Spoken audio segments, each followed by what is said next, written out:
Every summer, the little town of Maple Creek held a giant festival in the middle of town. Colorful lights covered the streets. Music played near the food stands. Children laughed while running between carnival games and rides. And beside the giant Ferris wheel stood Grandpa Ellis's balloon cart. Dozens of balloons floated gently above it.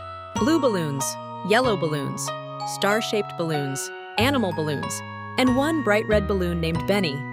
While the other balloons danced proudly in the sky, Benny stayed very close to the cart.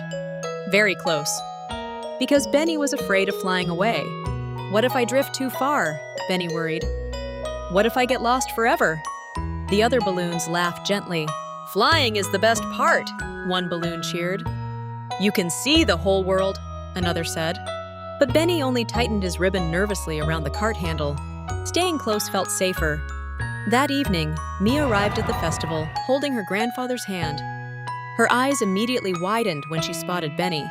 "That one!" she shouted happily.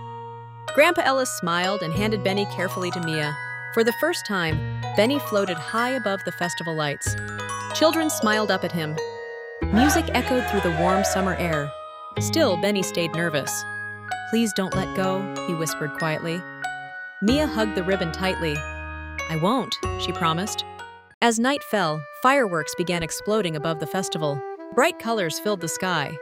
Crowds cheered loudly. Then suddenly, boom! A powerful firework startled Mia.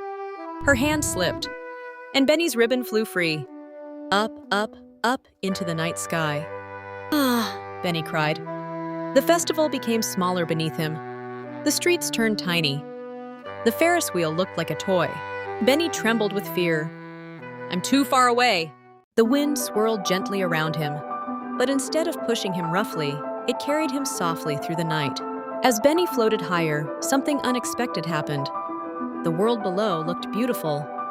He saw glowing rivers winding through forests, tiny cars moving along highways, families sitting around campfires, children waving excitedly from rooftops. He floated above rolling hills painted silver by moonlight. For the first time, Benny stopped feeling afraid. He felt amazed. The world was much bigger and more beautiful than he ever imagined. Far below, Mia stared sadly into the sky. "I hope he isn't scared," she whispered. High above the town, Benny finally understood something important. Fear had kept him close to safety, but it had also kept him from seeing wonderful things. Hours later, the wind slowly guided Benny toward a quiet hill outside town. His ribbon gently caught on the branch of a tall oak tree. The next morning, Mia and Grandpa Ellis found him there, glowing softly in the sunrise. "You came back!" Mia cried happily. Benny floated proudly beside her.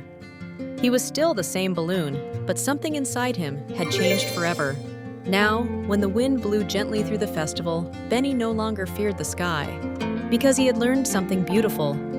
Sometimes the things we fear most are the very things that help us discover how wonderful life can be.